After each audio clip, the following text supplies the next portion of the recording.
Hi friends, 10th class social studies 18 lesson reading. రాజకీయ ధోరణుల ఆవిర్భావం 1977 నుండి 2000 వరకు. గత అధ్యాయంలో చర్చించిన స్వాతంత్ర భారతదేశంలోని రాజకీయ ఘటనల గురించి క్లుప్తంగా రాయండి. ఈ అధ్యాయంలో భారతదేశ ఆధునిక రాజకీయ ఘటనల గురించి వివరంగా తెలుసుకుందాము.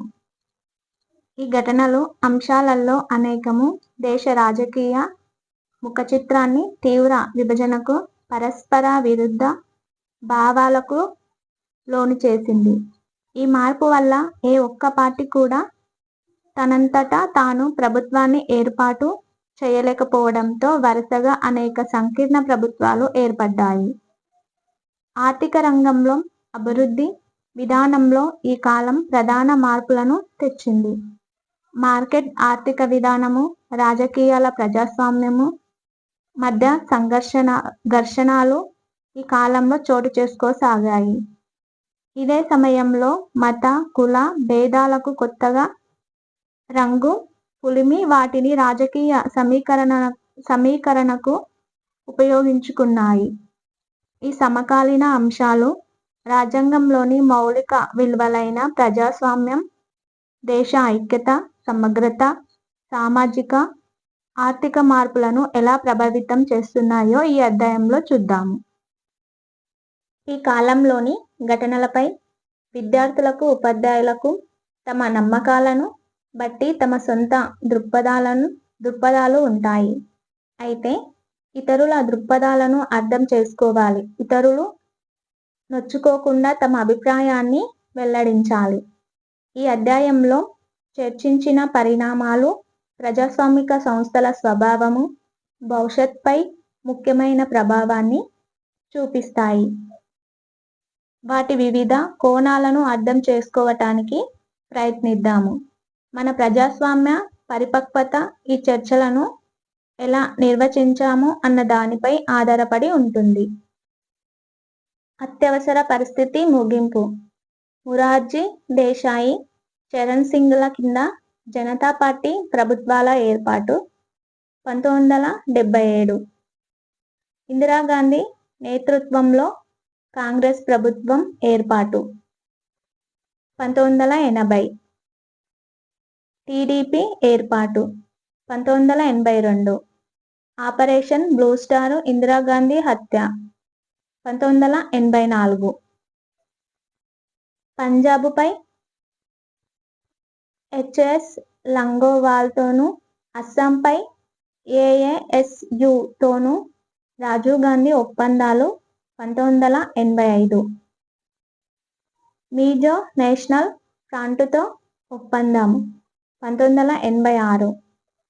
శ్రీలంకతో ఒప్పందం 1987. పివి సింగ్, చంద్రశేఖర్లతో జనతాదళ్ ప్రభుత్వాల ఏర్పాటు 1989. మండల కమిషన్ సిఫారసుల అమలుకు నిర్ణయం 1989. రామజన్మభూమి రథయాత్ర 1990. రాజీవ్ గాంధీ హత్య, పివి నరసింహారావు ప్రధానమంత్రిగా కాంగ్రెస్ ప్రభుత్వం 1991. ఆర్థిక సరళీకరణ విధానాలు 1990.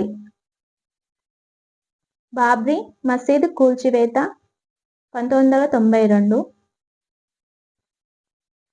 దేవేగౌడ, ఐకే గుజ్రాల్లు ప్రధానమంత్రులుగా నేషనల్ ఫ్రంట్ ప్రభుత్వం 1996. ఏబి వాజ్పేయి నేతృత్వంలో ఎన్డీఏ ప్రభుత్వం 1998. అత్యవసర పరిస్థితి తర్వాత తిరిగి ప్రజాస్వామ్యం 1975 నుండి 1985 మధ్యకాలం భారతదేశ ప్రజాస్వామ్యానికి పరీక్ష కాలం వంటిది. అది మౌలిక ప్రజాస్వామిక హక్కులను తిరస్కరించిన అత్యవసర పరిస్థితితో మొదలయ్యి రాజీవ్ గాంధీ నేతృత్వంలోని కాంగ్రెస్ పార్టీ చరిత్రాత్మక ఎన్నికల విజయంతో ముగిసింది. ఈ కాలం కాంగ్రెస్ పార్టీ పాలనతోనే మొదలయ్యి ముగిసినప్పటికీ కేంద్రంలోనూ రాష్ట్రాలలోనూ కాంగ్రెస్కి ప్రత్యామ్నాయాలు రూపొందాయి. అనేక దేశాలలో జరిగినట్లు ఇది భారతదేశం కూడా ఏకపార్టీ ప్రజాస్వామ్యంలోకి జారిపోకుండా సమర్థవంతంగా నివారించింది.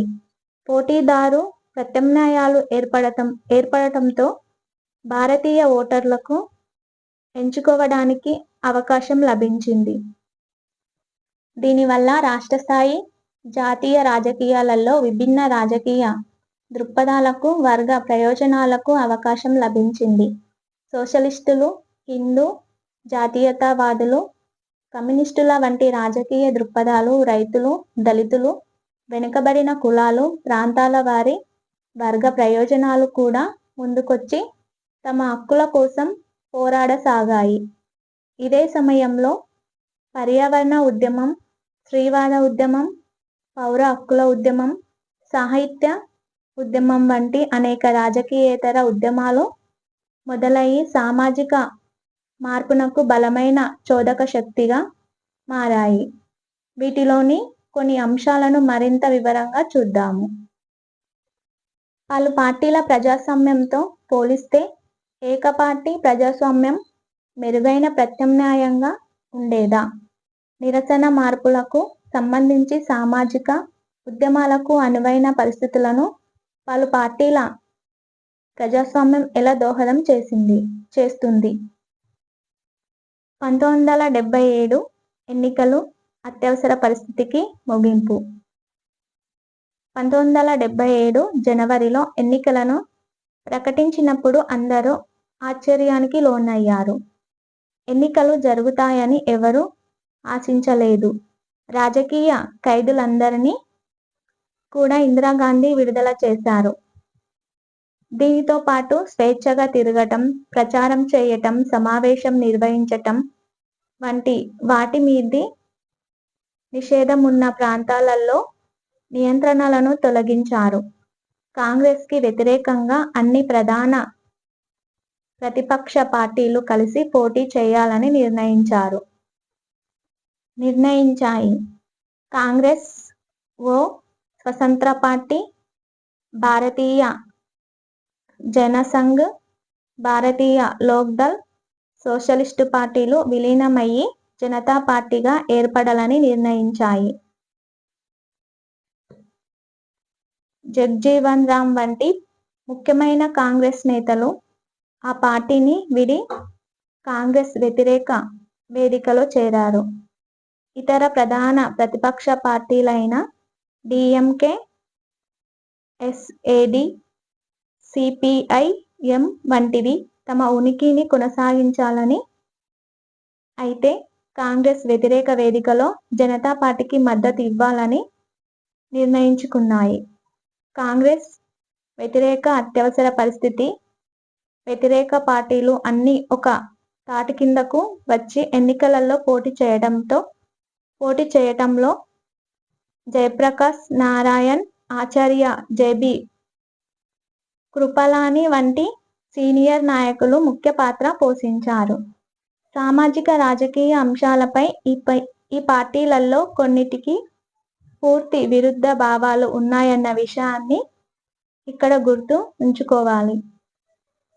భారతదేశ ప్రజాస్వామ్యానికి అది ఒక చరిత్రాత్మకమైన ఎన్నిక. మొదటిసారి జాతీయ స్థాయిలో కాంగ్రెస్ పార్టీ ఓటమిని చవిచూసింది. జనతా పార్టీ అధికారంలోకి వచ్చింది. నీలం సంజీవరెడ్డి 1977 మార్చి 26న 6వ లోక్సభకు స్పీకర్గా ఏకగ్రీవంగా ఎన్నికయ్యారు. ఆ తర్వాత ప్రధాన ప్రతిపక్షమైన కాంగ్రెస్ పార్టీతో సహా అన్ని రాజకీయ పార్టీలు మద్దతు ఇవ్వగా ఆయన భారత రాష్ట్రపతి పదవికి ఏకగ్రీవంగా ఎన్నికై 1977 జూలై 25న భారత 6వ రాష్ట్రపతిగా ప్రమాణ స్వీకారం చేశాడు.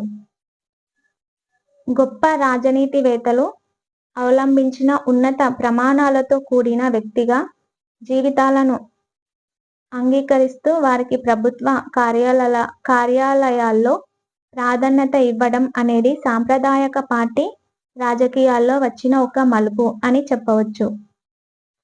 నీలం సంజీవరెడ్డి పాలనా కాలంలో మొరార్జీ దేశాయ్, శరణ్ సింగ్, ఇందిరాగాంధీ ప్రధానమంత్రులుగా ఏర్పాటు చేసిన 3 ప్రభుత్వాలతో పనిచేశారు. గెలుపొందిన జనతా పార్టీ తన స్థానాన్ని సుస్థిరపరచుకోవటానికి 9 రాష్ట్రాలలోని కాంగ్రెస్ ప్రభుత్వాలను తొలగించింది. శాసనసభలలో ఆధిక్యత ఉన్న రాష్ట్ర ప్రభుత్వాలను ఆ పార్టీ పార్లమెంటు ఎన్నికలలో ఓడిపోవటంతో వాటిని కేంద్ర ప్రభుత్వం తొలగించటం న్యాయమైనదేనా? కాంగ్రెస్ పార్టీ ఓడిపోయింది కాబట్టి రాష్ట్రంలో సైతం పాలించే హక్కుని కోల్పోయిందని జనతా పార్టీ సమర్థించుకుంది. ఆ రాష్ట్రాలలో తిరిగి ఎన్నికలు జరిగినప్పుడు ఉత్తరప్రదేశ్, మధ్యప్రదేశ్, రాజస్థాన్, బీహార్లలో జనతా పార్టీ, పశ్చిమ బెంగాల్లో సిపిఎం, సిపిఐఎం, తమిళనాడులో డిఎంకే గెలవటంతో ఆ పార్టీ నిర్ణయం కొంతవరకు సరైనదే అనిపించింది. చిత్రం 18.1 భారత 6వ రాష్ట్రపతి నీలం సంజీవరెడ్డి.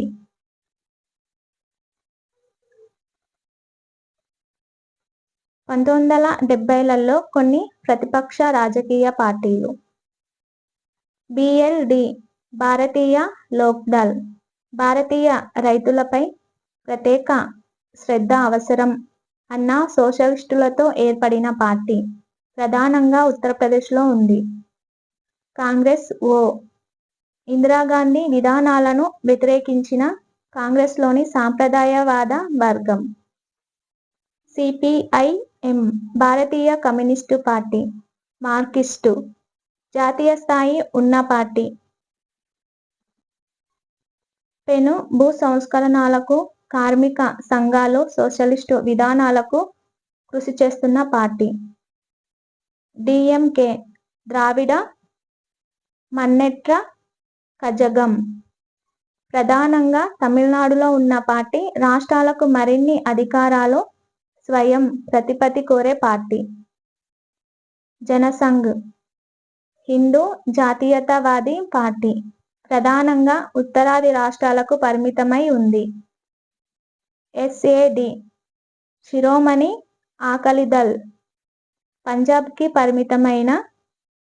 పరిమితమై సిక్కుల కోసం ప్రత్యేకంగా పనిచేస్తున్న పార్టీ. గురుద్వారాల ఆధారంగా సంఘటితమై ఉంది కాబట్టి దీనికి కొంత మతపరమైన స్వభావం ఉంది. ఇది కూడా రాష్ట్రాలకు మరింత స్వయం ప్రతిపత్తిని కోరిన పార్టీ. ప్రజాస్వామ్యాన్ని, స్వేచ్ఛని పునరుద్ధరిస్తామన్న వాగ్దానంతో జనతా పార్టీ అధికారంలోకి వచ్చింది. అయితే అంతర్గత విభేదాల కారణంగా దాని పాలన ప్రభావితం అయ్యింది. అంతర్గత కీచులాటలకు, ఫిరాయింపులకు ఆ పాలన గుర్తుండిపోయింది.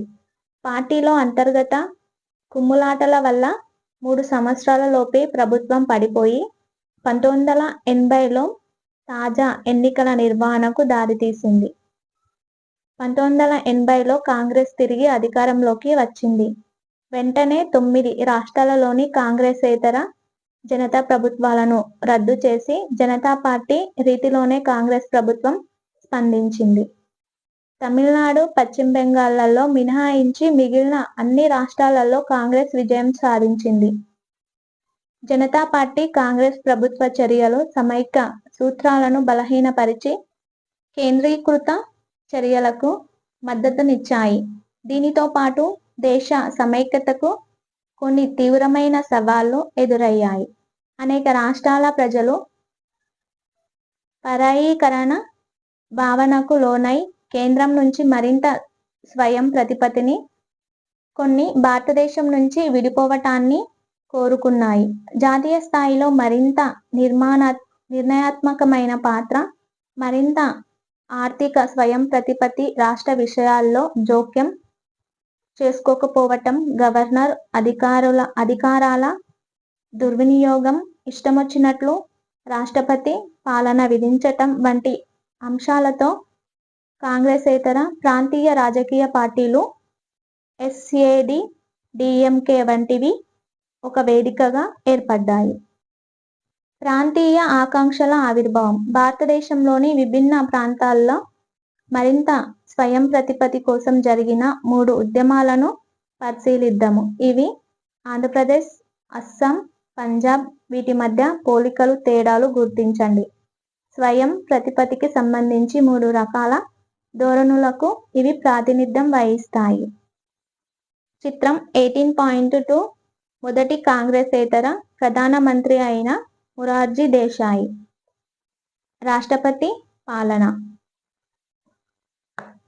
రాజ్యాంగంలోని 356 అధికరణం ప్రకారం రాష్ట్ర ప్రభుత్వం రాజ్యాంగం ప్రకారం రాష్ట్రాన్ని పాలించలేకపోతుందని గవర్నర్ అభిప్రాయపడితే రాష్ట్ర ప్రభుత్వాన్ని తొలగించమని, ఇంకా అవసరమైతే శాసన సభను రద్దు చేయమని రాష్ట్రపతికి సిఫారసు చేయవచ్చు.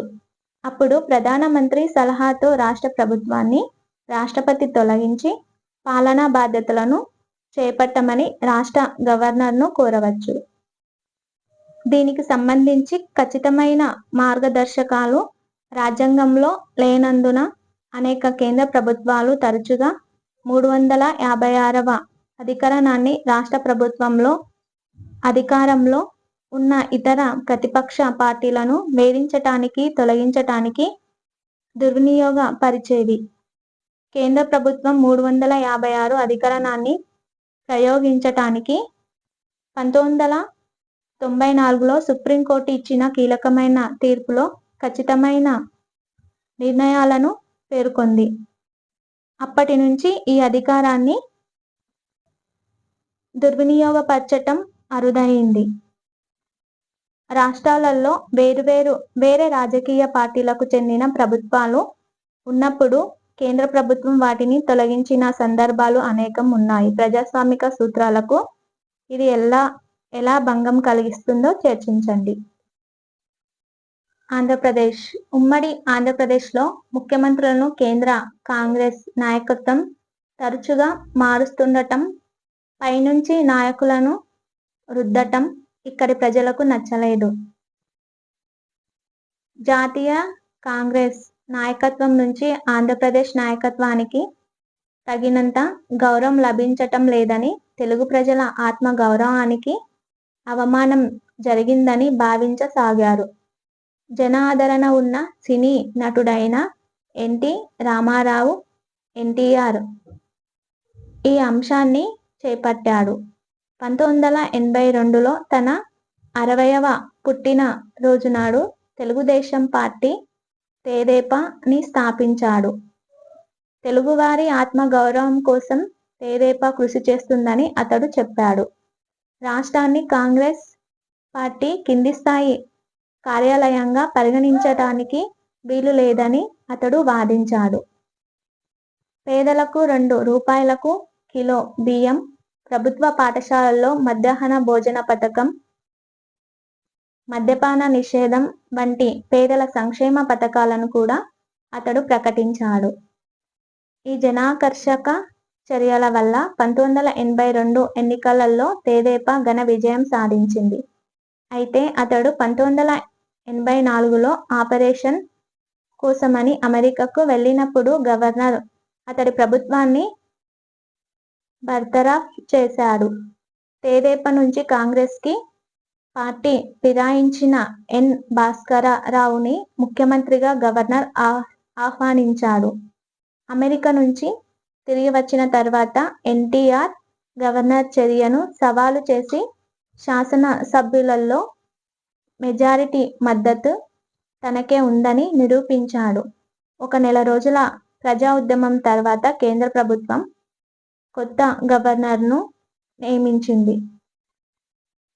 అతడు ఆంధ్రప్రదేశ్ ముఖ్యమంత్రిగా ఎన్టీ రామారావుని తిరిగి నియమించాడు. తన ప్రభుత్వాన్ని అకారణంగా తొలగించటంపై చేసిన పోరాటంలో ఎన్టీఆర్కి ఇతర రాష్ట్రాలలో అధికారంలో ఉన్న CPIM, DMK, SAD, national conference వంటి అనేక పార్టీలు మద్దతునిచ్చాయి. చిత్రం 18.3 ఎన్టీ రామారావు. ఎన్టీఆర్ రాజకీయాలలో ఈ దిగువ అంశాల ప్రాముఖ్యతను చర్చించండి.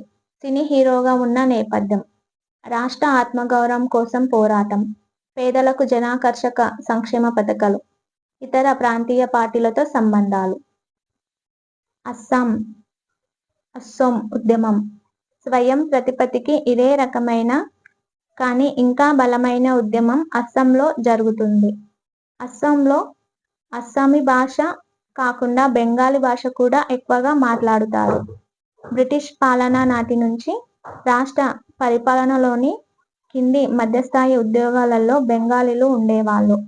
బెంగాలీ అధికారులు తమని సమానులుగా కాకుండా రెండవ తరగతి పౌరులుగా చూస్తున్నారని అస్సామీయులు భావించే వాళ్ళు. ఇవన్నీ చాలావన్నట్లు సరిహద్దు ఆవల బంగ్లాదేశ్ నుంచి ఎంతో మంది వలస రాసాగారు.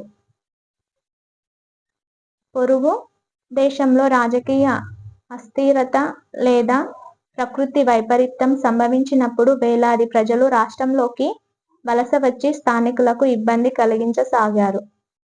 స్థానిక ప్రజలు తమ సాంస్కృతిక మూలాలు కోల్పోతామని, అంతేకాకుండా బయటి వాళ్ళు ఎక్కువైపోయి జనాభాలో తమ సంఖ్య తగ్గుతుందని భయపడసాగారు. ప్రజలలో ఉన్న ఈ అసంతృప్తి 1970లలో సామాజిక ఉద్యమంగా మారింది. అఖిల అస్సాం విద్యార్థి సంఘం AASU ఈ ఉద్యమానికి ముందు నిలిచింది. ఈ సంఘం రాష్ట్రమంతా విస్తరించింది. ప్రత్యేకించి యువతలో దానికెంతో ఆదరణ లభించింది. తన కోరికలను, ప్రధానంగా బయటి వాళ్లను తీసేయటమంటూ కేంద్ర ప్రభుత్వానికి వ్యతిరేకంగా ఎన్నో సమ్మెలు, ఆందోళనలు, పాదయాత్రలు నిర్వహించింది. సంస్కృతి, జనాభా అంశాలే కాకుండా ఈ ఉద్యమానికి ఆర్థిక కోణం కూడా ఉంది. వ్యాపారం, ఇతర సంస్థలు అస్సామేతర ప్రజల చేతుల్లో ఉండేవి. రాష్ట్రంలోని ప్రధాన వనరులైన టీ చమురు వల్ల స్థానికులకు ప్రయోజనం ఒనగూరటం లేదు. టీ పరిశ్రమ ప్రధానంగా కోల్కతాలో ఉంది. చమురు పరిశ్రమ ప్రభుత్వ రంగంలో ఉన్నప్పటికీ స్థానికులలో చాలా కొద్దిమంది మాత్రమే అందులో ఉన్నారు. అంతేకాకుండా చమురుని రాష్ట్రం నుంచి తరలించి వేరే చోట్ల శుద్ధి చేస్తున్నారు. వీటన్నిటి సారాంశం ఏమిటంటే అస్సాంని అంతర్గత వలస ప్రాంతంగా పరిగణిస్తున్నారని, దీనిని ఆపేయాలని ప్రజలు ఉద్యమించారు. ఉపాధిలో స్థానిక ప్రజలకు అధిక ప్రాధాన్యత ఇవ్వటం, బయటి వాళ్లను తొలగించటం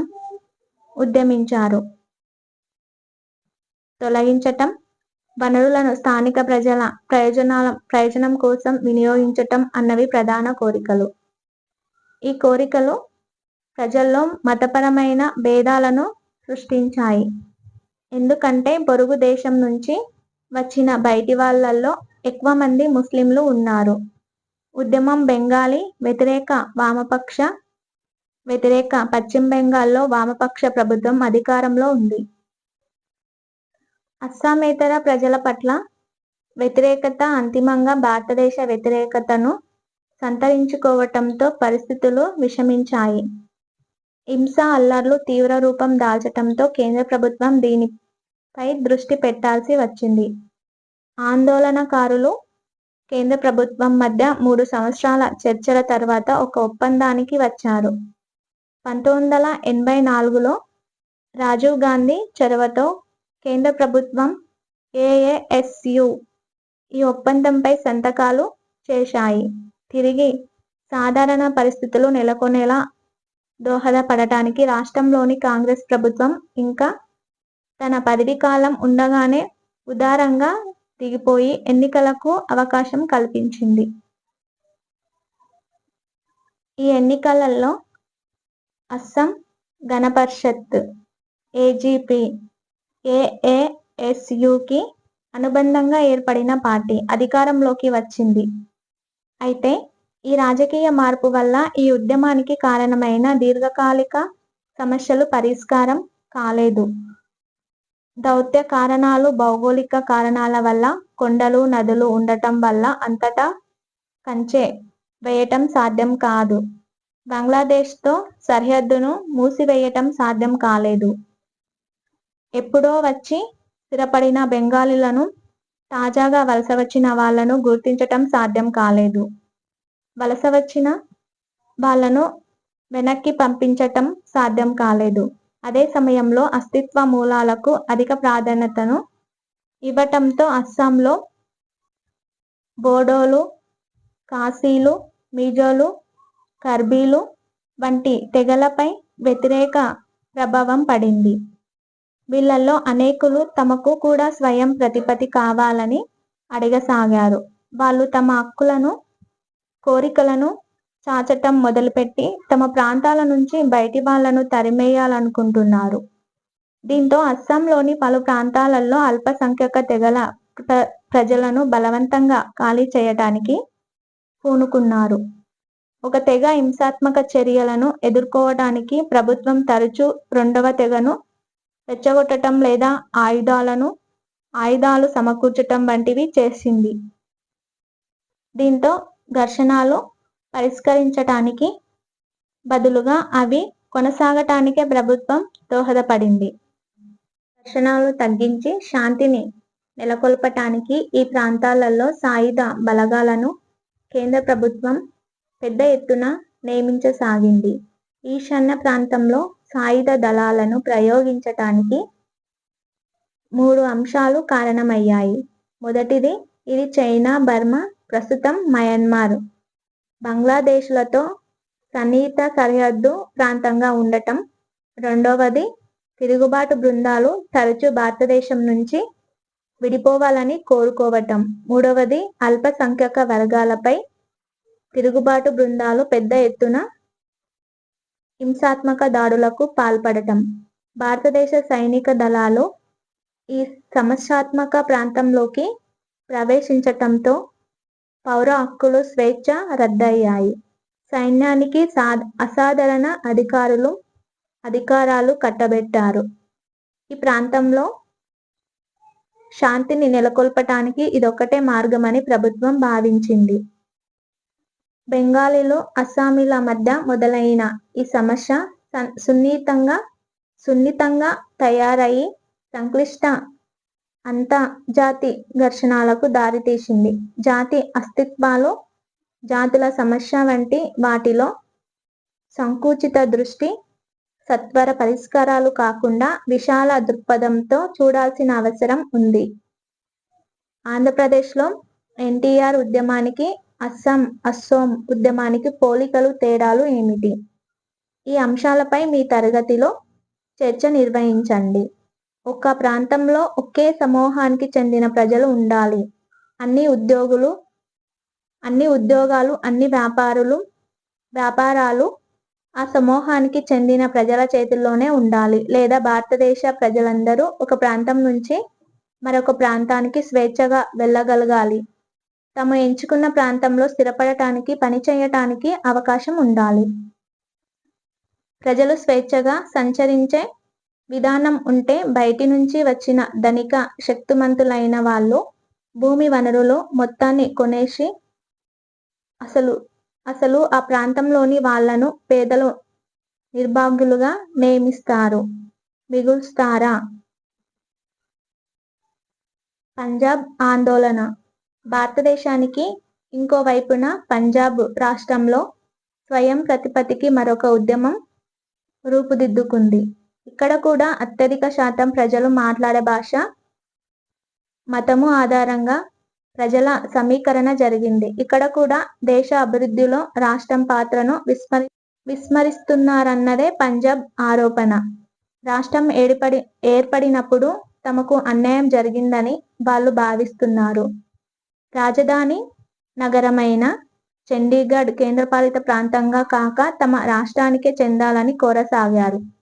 బాక్రానంగల్ ఆనకట్ట నుంచి ఎక్కువ నీళ్లు కావాలని సైన్యంలోకి ఎక్కువ మంది సిక్కులను తీసుకోవాలని కూడా కోరసాగారు. కేంద్రంలో జనతా పార్టీ ప్రభుత్వం ఉండగా 1978లో ఆకలిదళ్ కొన్ని తీర్మానాలు చేసి వాటిని అమలు చేయాలని కేంద్ర ప్రభుత్వాన్ని కోరింది. రాజ్యాంగాన్ని సవరించి అధికార వికేంద్రీకరణ చేసి రాష్ట్రాలకు ఎక్కువ అధికారం ఇవ్వాలి అన్న అంశం దాని ముఖ్యమైన కోరిక. తీర్మానం ఇలా పేర్కొంటుంది. విభిన్న భాషా సాంస్కృతిక వర్గాల, మతపరంగా అల్పసంఖ్యాక వర్గాల లక్షలాది ప్రజల కోరికలను జనతా ప్రభుత్వం పరిగణలోకి తీసుకొని దేశ ఐక్యత, సమగ్రతకు ఎటువంటి ప్రమాదం వాటిల్లకుండా చేయటానికి నిజమైన అర్థవంతమైన సమైక్య సూత్రాల ఆధారంగా దేశ రాజ్యాంగ నిర్మాణాన్ని మార్చవలసిందిగా శిరోమణి అకాలీదళ్ కోరుతుంది. అంతేకాకుండా దీనివల్ల రాష్ట్రాలు తమ మత ప్రాంతాల్లో తమ అధికారులను ఉపయోగించి భారతదేశ ప్రజల ప్రగతి, సౌభాగ్యాలలో అర్థవంతమైన పాత్ర పోషించగలుగుతాయి. ఎస్ఏడి, కాంగ్రెస్ల మధ్య ఎన్నికల పోటీ పెరగటంతో పరిస్థితులు మరింతగా విషమించాయి. 1980లో ఆకలి ప్రభుత్వాన్ని రద్దు చేసి తిరిగి కాంగ్రెస్ ప్రభుత్వం రావటంతో సిక్కులు వివక్షతకు గురవుతున్నారన్న భావన పెరిగి ఉద్రిక్త వాతావరణం మరింత తీవ్రరూపం దాల్చింది. వరుసగా అనేక అవాంఛిత సంఘటనలు సంభవించటంతో సిక్కులు, కేంద్ర ప్రభుత్వాల మధ్య దూరం, అపోహలు పెరిగాయి.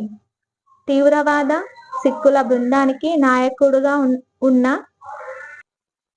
భింద్రన్ వాలే వేర్పాటువాదాన్ని ప్రచారం చేస్తూ సిక్కులకు ప్రత్యేక దేశం ఖలిస్తాన్ కావాలని కోరసాగాడు. ఈ కాలంలో రాష్ట్రం తీవ్ర కల్లోలానికి లోనయింది. తీవ్రవాదులు సిక్కుల మీదే కాకుండా పంజాబ్లోని ఇతర మత ప్రజలపై కూడా సాంప్రదాయ ఛాందసవాద జీవన విధానాన్ని అమలు చేయటానికి ప్రయత్నించారు. ఈ ఘర్షణ మతపరమైన రంగును కూడా సంతరించుకుంది. సిక్కు మతానికి చెందని ప్రజలపై దాడులు జరిగాయి. వీటన్నిటి అంతిమ పర్యవసానంగా సిక్కు వేర్పాటు బృందాలు సిక్కుల పవిత్ర స్థలమైన గోల్డెన్ టెంపుల్ని ఆక్రమించుకోగా వాళ్ళని అక్కడి నుంచి ఖాళీ చేయటానికి సైన్యం జోక్యం చేసుకోవలసి వచ్చింది. దీంతో తమ పుణ్యస్థలం అపవిత్రమైందని సిక్కులు భావించటంతో వాళ్ళ విజాతీభావం మరింత తీవ్రమైంది. చిత్రం 18.4 భారతదేశం 1970లు, 1980ల మధ్య సాంకేతిక సహకార సంఘాల వంటి వాటిలో ఎన్నో విజయాలను సాధించింది. శ్రీహరికోట నుంచి ఉపగ్రహ ప్రయోగం, అమూల్ సహకార సంఘం వంటివి కొన్ని పైన ఉన్నాయి.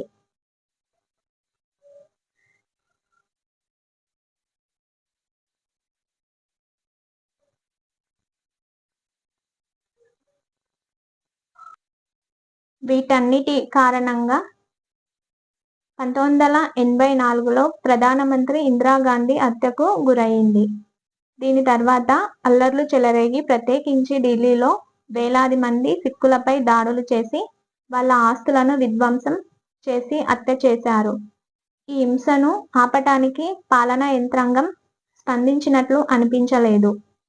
రాజీవ్ గాంధీ ప్రధానమంత్రి అయిన తర్వాత ఎస్ఏడితో చర్చలు జరిపిన ఎస్ఏడి అధ్యక్షుడు సంతు లొంగోవాల్తో ఒప్పందం కుదుర్చుకున్నాడు. పంజాబ్లో తాజాగా ఎన్నికలు నిర్వహించి ఎస్ఏడి గెలిచినప్పటికీ తీవ్రవాదులు లొంగోవాల్ని హత్య చేయటంతో శాంతి ఎక్కువ కాలం నిలవలేదు.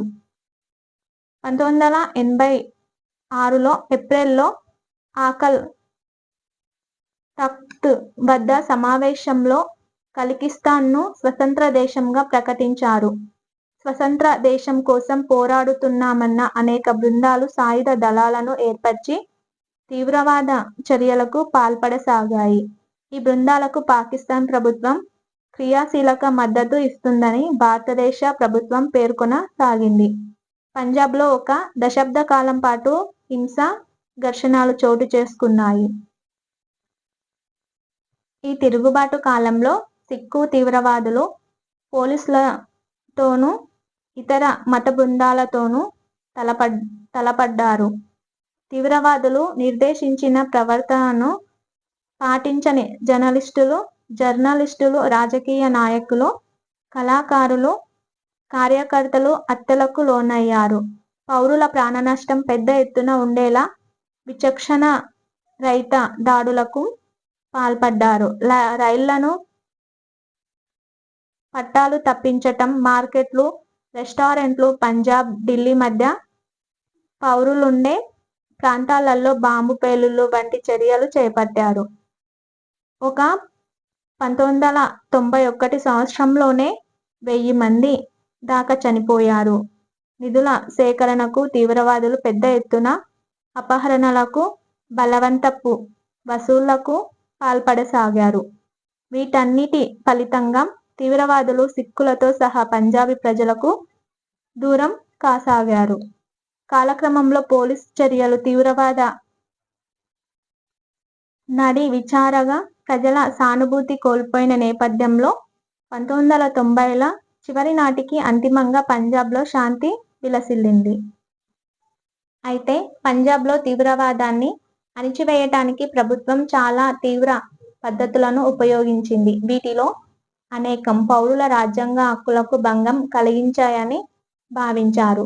తీవ్రవాద కార్యకలాపాల వల్ల రాజ్యాంగ యంత్రాంగమే కుప్పకూలే అంచనా ఉండటంతో మానవ హక్కుల, రాజ్యాంగ హక్కుల ఉల్లంఘన సమర్థనీయమే అని చాలా మంది పరిశీలకులు భావించారు. తీవ్రవాదులపై వ్యతిరేక తీర్పులు ఇస్తే తమపై కూడా దాడులు జరుగుతాయని న్యాయమూర్తులు భయపడసాగారు. ఇతర పరిశీలకులు ప్రభుత్వం రాజ్యాంగేతర శక్తులను వినియోగించటం సరికాదని, ఇది దీర్ఘకాలంలో రాజతంత్రంలో ఆ ప్రజాస్వామిక ధోరణులు బలపడటానికి దోహదం చేస్తుందని భావించారు.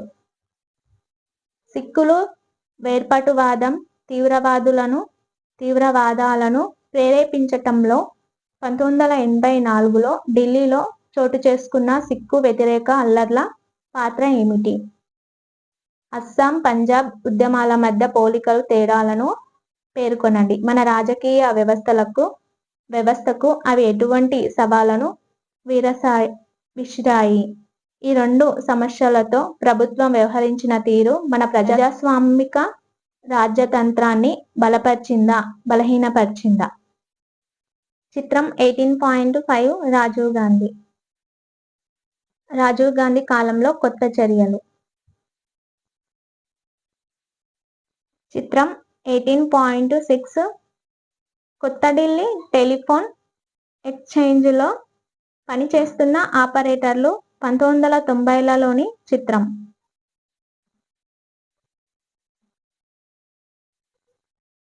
రాజీవ్ గాంధీ నేతృత్వంలోని కాంగ్రెస్ అంతకు ముందెన్నడూ లేనంతగా ఎన్నికలలో ఘన విజయం సాధించింది.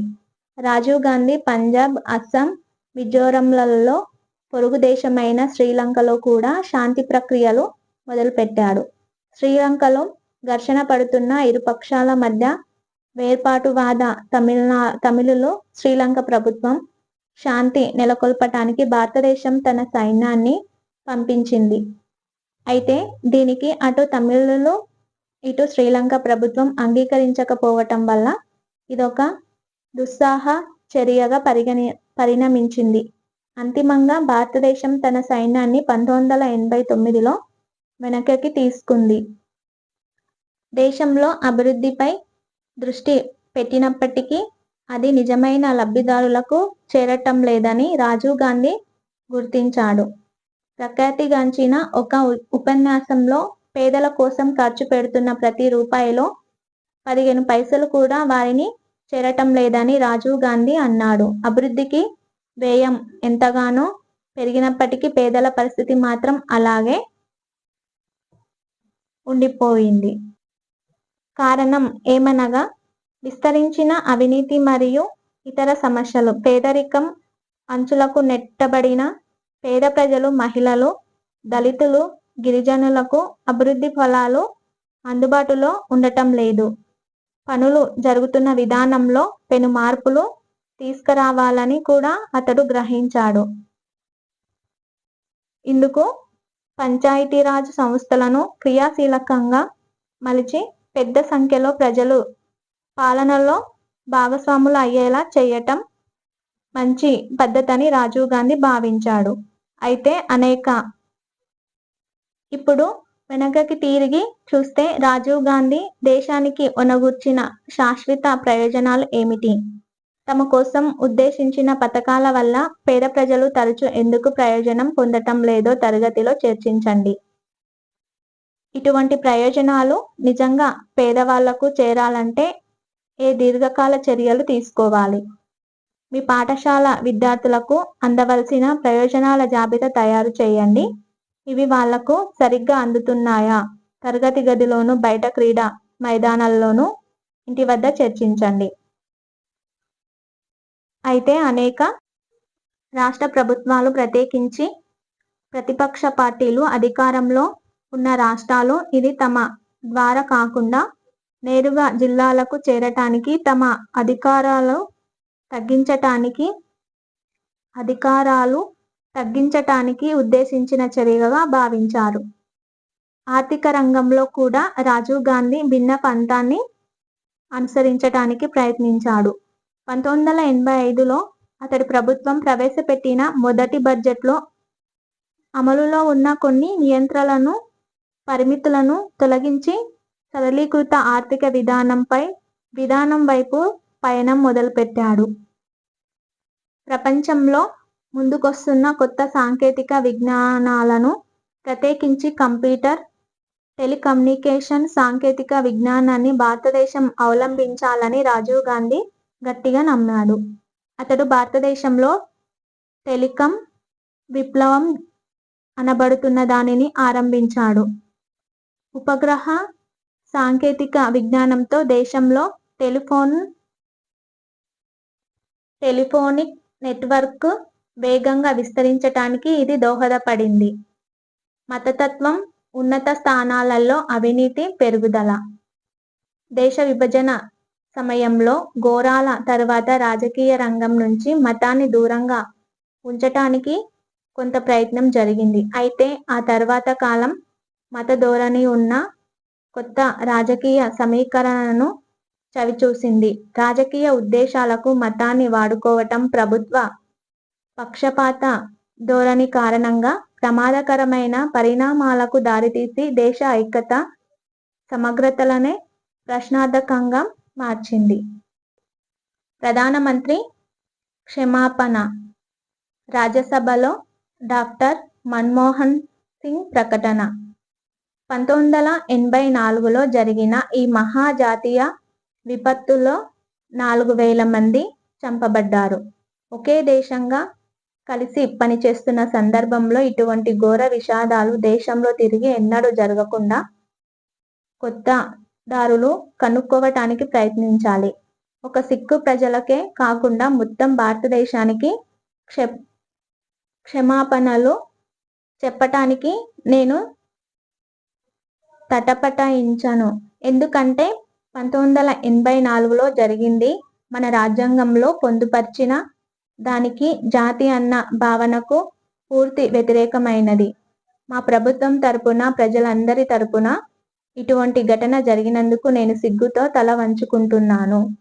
అయితే దేశ వ్యవహారాలలో శిఖరాలు ఉంటాయి, లోయలు ఉంటాయి. గతం మనతో ఉంది, దానిని తిరిగి రాయలేము. కానీ మానవులంగా మనందరికీ మెరుగైన భవిష్యత్తును రూపొందించగల సామర్థ్యం, దృఢ చిత్తత మనకి ఉన్నాయి. 2005 ఆగస్టు 11. ఈ ఉపన్యాసంలోని ప్రధాన సందేశం ఏమిటి? ఈ ఉపన్యాసం ఏ సంకేతాలను పంపిస్తుంది?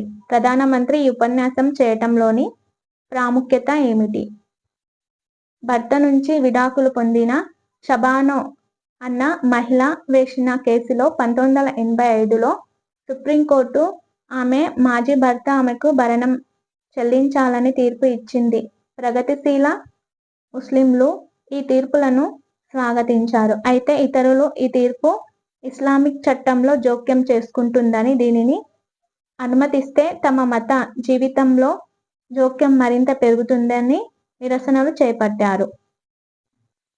ఏకపక్షంగా భర్తలతో విడాకులు ఇవ్వబడి అన్యాయానికి గురవుతున్న మహిళలకు జరుగుతున్న అన్యాయాలను ఇది అరికడుతుందని మహిళా ఉద్యమ నాయకులు, ముస్లిం సమాజంలో సంస్కరణలు కోరుకుంటున్న సభ్యులు వాదించసాగారు. ఛాందసవాద వర్గాల ఒత్తిడికి లోనైన ప్రభుత్వం 1986లో కొత్త చట్టం చేసింది. దీని ప్రకారం ముస్లిం భర్తలకు ఎటువంటి బాధ్యత లేకుండా చేసి విడాకులు పొందిన మహిళలకు 3 నెలల పాటు ముస్లిం మత సంస్థల భరణం ఇస్తే సరిపోతుంది. ఈ చర్య ముస్లిం మహిళల ప్రయోజనాలను కాదని మత ఛాందసవాదులకు తల ఒగ్గిందని చాలామంది భావించారు. అదే సమయంలో అయోధ్యలో వివాదాస్పద కట్టడమైన బాబ్రీ మసీదు ఉన్న స్థానంలో రాముడికి గుడి కట్టాలని కొంతమంది హిందువులు ఉద్యమం మొదలుపెట్టారు.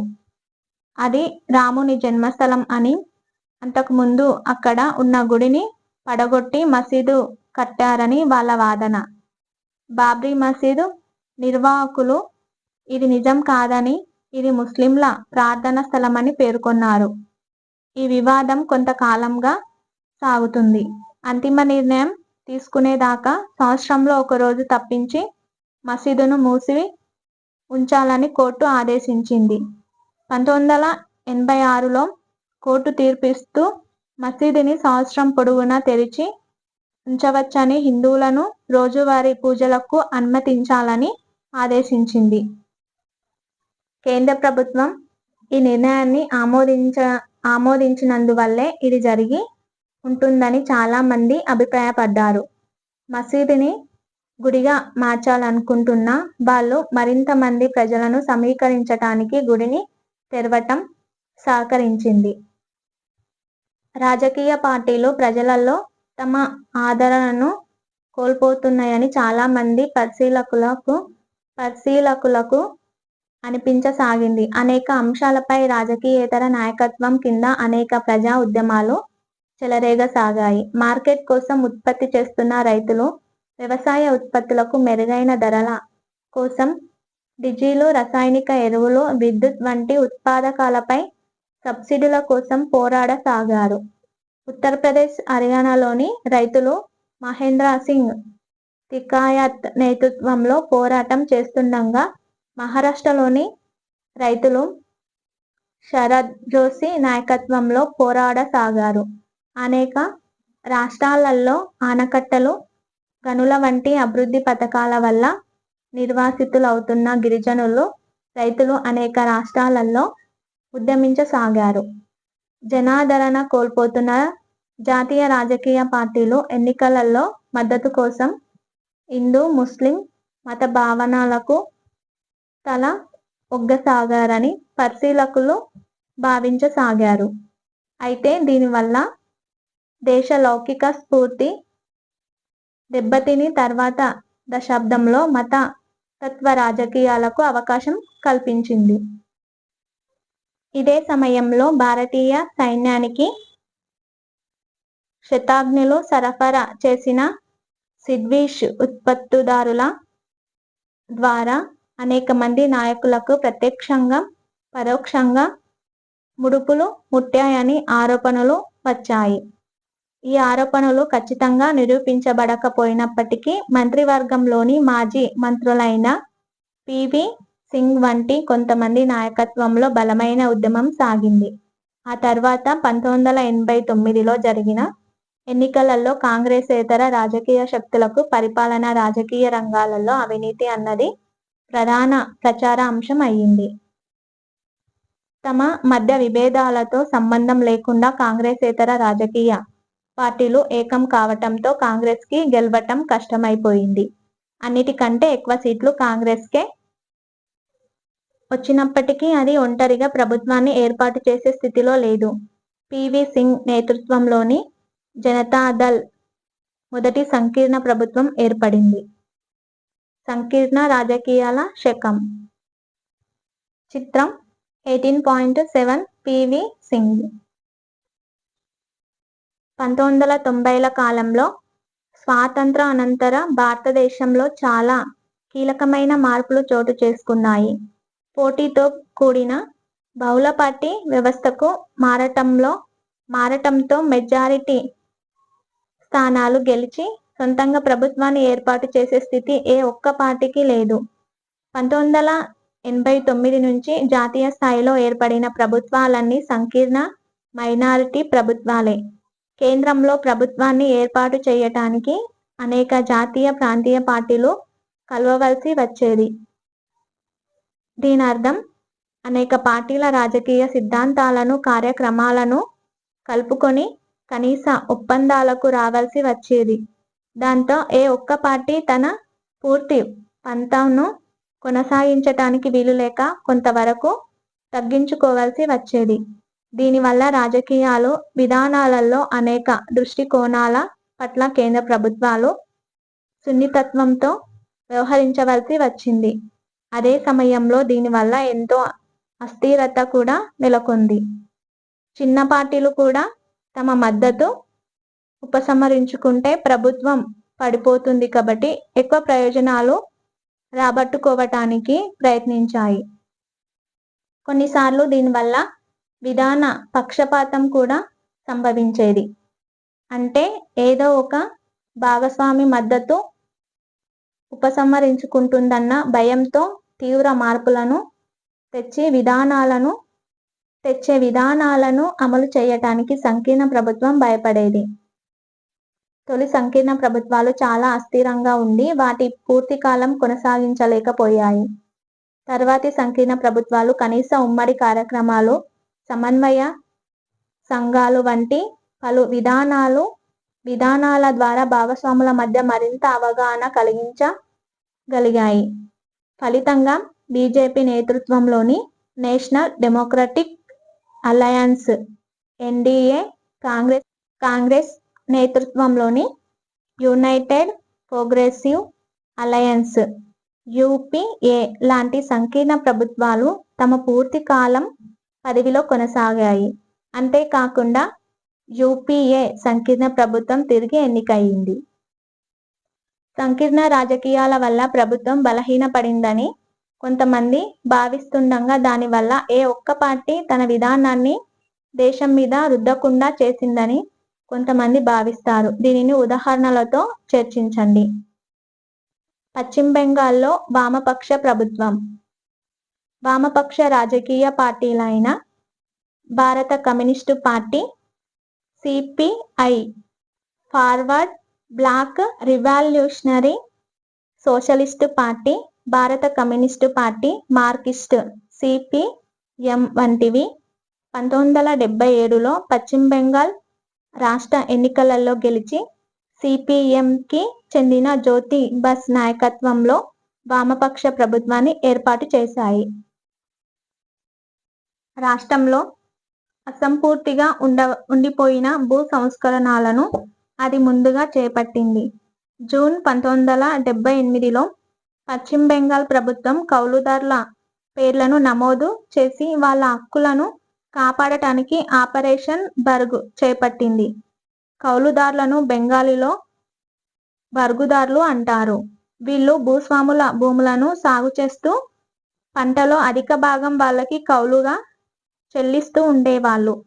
పశ్చిమ బెంగాల్లో గ్రామీణ జనాభాలో ఈ కౌలుదారులు అధిక సంఖ్యలో ఉండేవాళ్ళు. పరిపాలన సంబంధ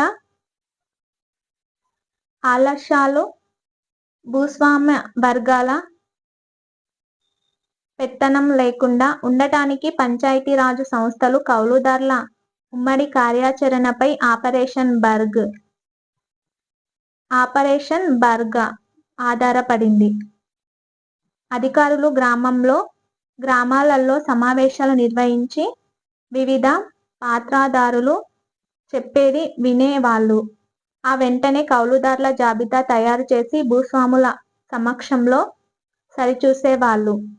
ఏమైనా అభ్యంతరాలు ఉంటే తెలియచేయడానికి భూస్వాములకు అవకాశం ఇచ్చేవాళ్ళు.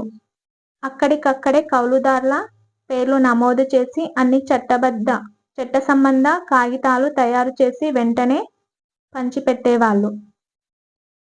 ఆపరేషన్ బర్గా ఫలితంగా కౌలుదారులను భూస్వాములు బలవంతంగా తొలగించటానికి వీలు లేకుండా పోయింది. వాస్తవానికి కౌలుదారుల హక్కును వారసత్వం చేసి అది కొనసాగేలా చూశారు. అంతేకాకుండా పంటలో న్యాయమైన వాటా శ్రమ కాకుండా ఇతర పెట్టుబడి కౌలుదారు పెడితే 75%, భూస్వామి పెడితే 50% కౌలుదారుకి దక్కేలా ప్రభుత్వం చూస్తుంది. మొత్తంగా పశ్చిమ బెంగాల్లోని గ్రామీణ ప్రాంతాల్లోని కుటుంబాలలో సగం దాకా భూ సంస్కరణల ప్రయోజనాలను పొందాయి. ఈ చర్యల ఫలితంగా పశ్చిమ బెంగాల్లో వ్యవసాయ ఉత్పత్తి 30% దాకా పెరిగింది. గ్రామీణ పేదరికం గణనీయంగా తగ్గింది. పశ్చిమ బెంగాల్లో అధిక శాతం కౌలుదారులు 70% దాకా ఇంకా నమోదు కాలేదని, ఈ పాక్షిక అమలు వల్ల గ్రామీణ ప్రాంతాల్లో కొత్త ధనిక వర్గం ఏర్పడిందని విమర్శకులు భావిస్తారు. ఏది ఏమైనప్పటికీ ఆపరేషన్ బర్గా పంచాయతీ రాజ్ వ్యవస్థ అమలు వల్ల వామపక్షానికి గ్రామీణ జనాభాలో గణనీయమైన మద్దతు లభించింది. 2006 వరకు అన్ని ఎన్నికలలోనూ విజయం సాధించింది. రాష్ట్ర ప్రజల అవసరాలను ప్రజాస్వామికంగా తీర్చిన ఉదాహరణలో ఇది ఒకటి. పశ్చిమ బెంగాల్లోని భూ సంస్కరణలను చైనాలోని లేదా వియత్నాంలోని భూ సంస్కరణలతో పోల్చండి. వీటిలో పోలికలు, తేడాలు గుర్తించండి. కౌలుదారులకు రక్షణ లభించటం వల్ల ఉత్పత్తి ఎందుకు పెరిగింది? 1980ల నుంచి సంకీర్ణ ప్రభుత్వాలు, కొన్ని రాజకీయ పార్టీలు, అధికారంలో ఉన్న పార్టీలు, నేషనల్ ఫ్రంట్ 1989 నుంచి 1990, JD, DMK, AGP, TDP, Jammu and Kashmir National Conference, JKNC, అధికారంలో యునైటెడ్ ఫ్రంట్ 1996 నుంచి 1998 ఉన్న పార్టీలు, JKNC, TDP, TMC, CPI, AGP, DMK, MGP, National Democratic Alliance 1998 నుంచి 2004 అధికారంలో ఉన్న పార్టీలు, JDU, SAD, AIADMK, JKNC, Trinamool Congress, Biju Janata Dal, Shiv Sena. మద్దతునిచ్చిన పార్టీలు సిపిఎం, సిపిఐ, బీజేపీ. మద్దతునిచ్చిన పార్టీలు సిపిఎం, మద్దతునిచ్చిన పార్టీలు టీడీపీ. ఇది ప్రభుత్వంలో భాగస్వాములైన లేదా మద్దతు ఇచ్చిన అన్ని రాజకీయ పార్టీల జాబితా కాదు. తరచూ 5 లేదా అంతకంటే ఎక్కువ ఎంపీలు ఉన్న పార్టీలను పేర్కొన్నాము. 20వ శతాబ్దపు చివరి దశకంలోని సమస్యలు. రాజకీయాల్లో ఈ మార్పుతో పాటు ఇతర కీలకమైన పరిణామాలు కూడా సంభవించాయి. భారతదేశంలోకి స్వేచ్ఛగా విదేశీ పెట్టుబడులు, వస్తువులను అనుమతించేలా భారత ఆర్థిక విధానం బలవంతంగా సరళీకృతం చేయబడింది. ఇంకొక వైపు కొత్త సామాజిక వర్గాలు మొదటిసారిగా తమ రాజకీయ ఆకాంక్షలను సాధించుకోవటానికి ప్రయత్నించసాగాయి. అంతేకాకుండా రాజకీయ జీవితంలో మతపర జాతీయతావాదం, మత పేరుతో రాజకీయ సమీకరణాలు ముఖ్యాంశాలుగా మారాయి. అన్నిటినీ కారణంగా భారతీయ సమాజం తీవ్ర కల్లోలానికి లోనయింది. ఈ మార్పులను అర్థం చేసుకొని వాటికి అనుగుణంగా మారే ప్రయత్నంలోనే ఇంకా మనము ఉన్నాము. రాజ్యాంగ సౌకర్యాల విస్తరణ, వెనుకబడిన తరగతుల ప్రజలకి కూడా అవకాశాలు కల్పించటంపై, వాళ్ళని కూడా కలుపుకొని అభివృద్ధి సాధించటంపై జనతాదళ్ దృష్టి కేంద్రీకరించింది.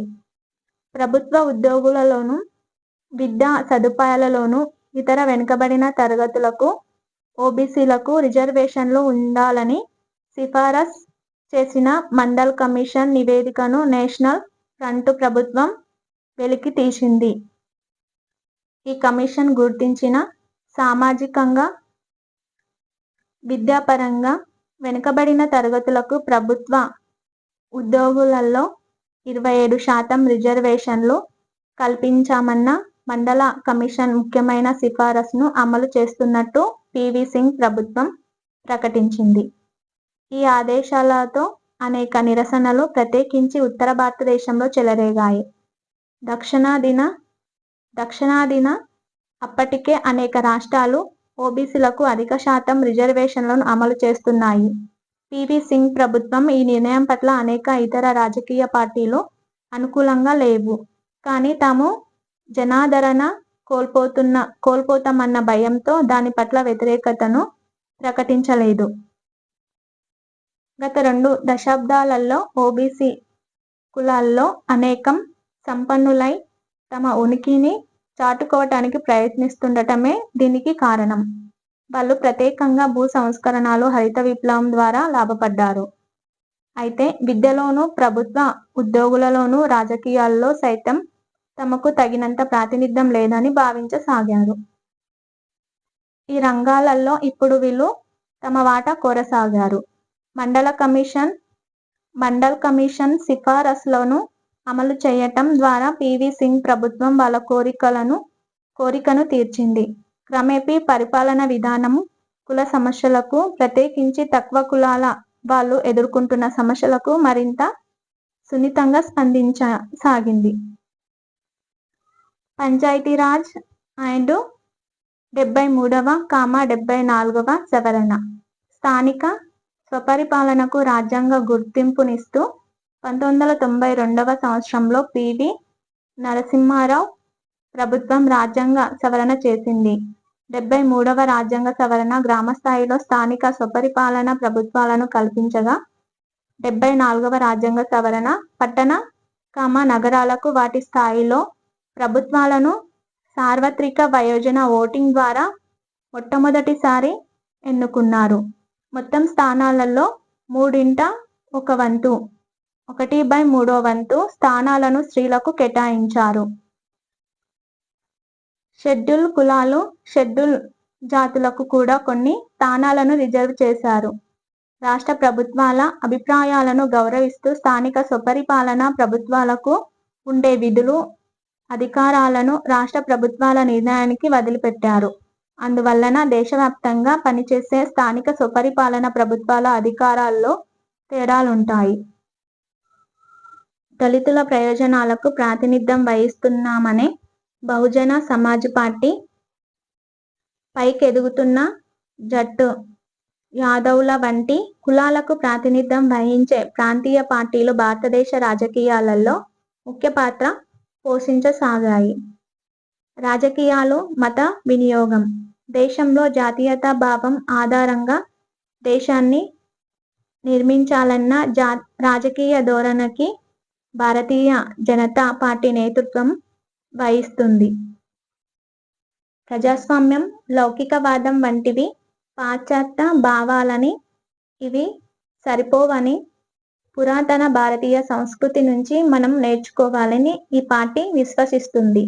అయితే మత గురువులు నడిపే మతపరమైన రాజ్యానికి బీజేపీ వ్యతిరేకం.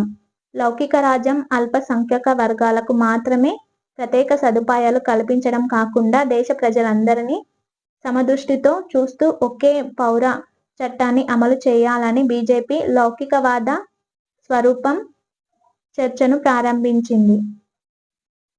1980ల వరకు భారత రాజకీయాలలో ఈ ధోరణి నామమాత్రంగా ఉండేది. ఉదాహరణకు 1984లో లోక్సభ ఎన్నికలలో వీళ్ళు 2 సీట్లు మాత్రమే గెలిచారు. అయితే అయోధ్య అంశాన్ని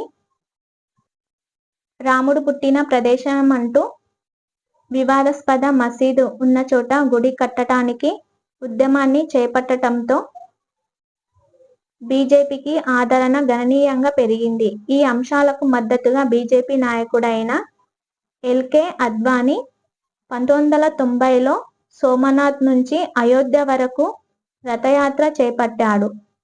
ఈ లౌకికవాద రాజకీయాలు అల్పసంఖ్యాక వర్గాలను, ప్రత్యేకించి ముస్లింలను సంతృప్తి పరచటానికి ప్రయత్నించి అధిక సంఖ్యలో ఉన్న హిందువులను నిర్లక్ష్యం చేస్తున్నాయని వాదించసాగారు. ఈ ఉద్యమ సమయంలో ప్రజలు పలు ప్రాంతాలలో మతపరంగా నిలిచిపోయారు. పెద్ద ఎత్తున మతపరమైన అల్లర్లు చెలరేగాయి. బీహార్లో అద్వానీ అరెస్టు చేయటంతో ఈ యాత్ర ముగిసింది. దీనికి ప్రతీకగా పీవీ సింగ్ ప్రభుత్వానికి బీజేపీ తన మద్దతును ఉపసంహరించుకొని ముందుగానే ఎన్నికలు జరిపేలా చేసింది. శ్రీలంకకు భారతీయ సైన్యాన్ని పంపించటంలో రాజీవ్ గాంధీ పాత్రకు ప్రతీకారంగా శ్రీలంకలోని తమిళ వేర్పాటువాద బృందమైన ఎల్టీటీఈ చేతిలో ఈ ఎన్నికల ప్రచారంలో ఇతను హత్యకు గురయ్యాడు.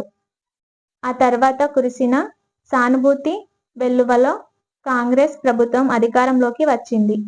అయితే లోక్సభలో బీజేపీ బలం 120కి పెరిగింది. రామాలయ ప్రచారంలో సమీకరించబడిన పెద్ద గుంపు 1992లో అయోధ్యకు చేరి మసీదును ధ్వంసం చేసింది. ఈ ఘటన తర్వాత తీవ్ర నిరసనలు, మత కల్లోలాలు చెలరేగాయి. చాలా ప్రాణనష్టం జరిగింది. సరళీకృత ఆర్థిక విధానం 1991లో పీవీ సింగ్ ప్రభుత్వం పడిపోయినప్పుడు భారతదేశం తీవ్ర ఆర్థిక సంక్షోభాన్ని ఎదుర్కొంటుంది. అప్పులను తిరిగి కట్టడానికి, దిగుమతులకు చెల్లించటానికి ఉపయోగించే విదేశీ మారక నిల్వలు దాదాపుగా అడుగంటాయి. అంటే వెంటనే కొత్త అప్పు దొరికితే తప్పించి పాత బకాయిల కిస్తీల వాయిదాను సకాలంలో కట్టలేని పరిస్థితిలో భారతదేశం ఉంది. 1992లో పీవీ నరసింహారావు నేతృత్వంలో ఏర్పడిన కొత్త కాంగ్రెస్ ప్రభుత్వం ఈ సంక్షోభాన్ని అధిగమించటానికి అంతర్జాతీయ ద్రవ్యనిధితో సంప్రదింపులు నిర్వహించింది. ఇందుకు అది కొన్ని తీవ్రమైన షరతులను విధిస్తూ వీటిని వ్యవస్థగత మార్పుల కార్యక్రమం అంటారు. భారతదేశం సరళీకృత ఆర్థిక విధానాన్ని అవలంబించేలా చేసింది. దీని అర్థం ప్రభుత్వ ఖర్చును తీవ్రంగా తగ్గించుకోవటం. దీంట్లో రైతులకు ఇచ్చే సబ్సిడీలలో కోత, ప్రజాసేవలు, ఆరోగ్యం వంటి వాటిలో ప్రభుత్వ ఖర్చును తగ్గించుకోవటం వంటివి కూడా ఉన్నాయి.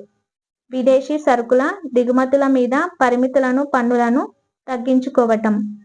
భారతదేశంలో విదేశీ పెట్టుబడులపై పరిమితులను తగ్గించుకోవటం. ఆర్థిక రంగంలోని అనేక రంగాలలో, ఉదాహరణకు టెలిఫోన్లు, బ్యాంకింగ్, విమానయానం వంటి వాటిలో ప్రైవేట్ పెట్టుబడిదారులకు అవకాశం కల్పించటం. ఇవి ఇంతకు ముందు ప్రభుత్వ గుత్తాధిపత్యం కింద ఉండేవి. ఈ చర్యల కారణంగా భారతదేశంలోకి విదేశీ సరుకులు రావటంతో భారతీయ పారిశ్రామికవేత్తలకు ప్రపంచ ఉత్పత్తిదారులతో పోటీ పడక తప్పలేదు. దీనివల్ల విదేశీ కంపెనీలు భారతదేశంలో పరిశ్రమలను నెలకొల్పాయి, వ్యాపారాలు మొదలుపెట్టాయి.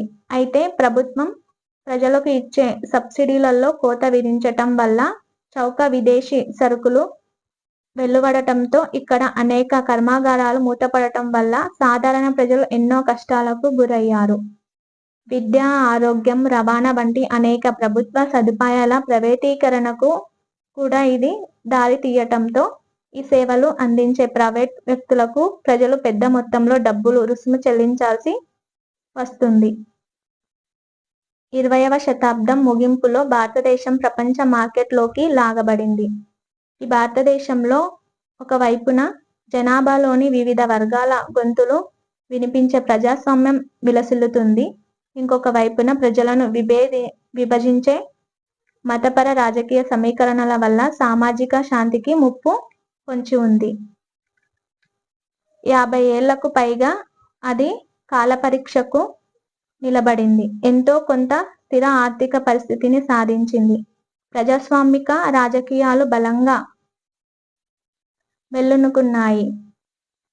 తీవ్ర పేదరికాన్ని, కులాలు, మతాలు, ప్రాంతాలు, స్త్రీ పురుషుల మధ్య తీవ్ర అసమానతల్ని అది ఇంకా పరిష్కరించలేదు. 21వ శతాబ్ది భారతదేశానికి 50 ఏళ్ల స్వాతంత్ర అనంతర కాలం అందించిన వారసత్వం ఇదే.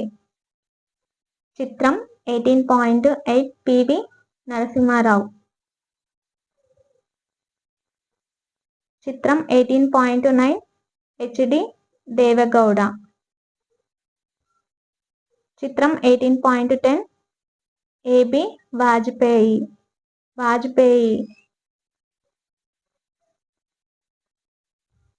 ముగింపు. భారత ప్రజాస్వామ్యం అనేక సవాళ్లను ఎదుర్కొని నిలిచిందని, ఈ ప్రక్రియలో అది మరింత బలపడిందని చూశాము. క్రమం తప్పకుండా జరిగే స్వేచ్ఛాయుత, న్యాయపూరిత ఎన్నికలలో ఓటు వేసే వాళ్ళ సంఖ్య, ప్రభుత్వాల మార్పు, కొత్త గ్రూపుల సాధికారీకరణ, పౌర హక్కులను కాపాడటం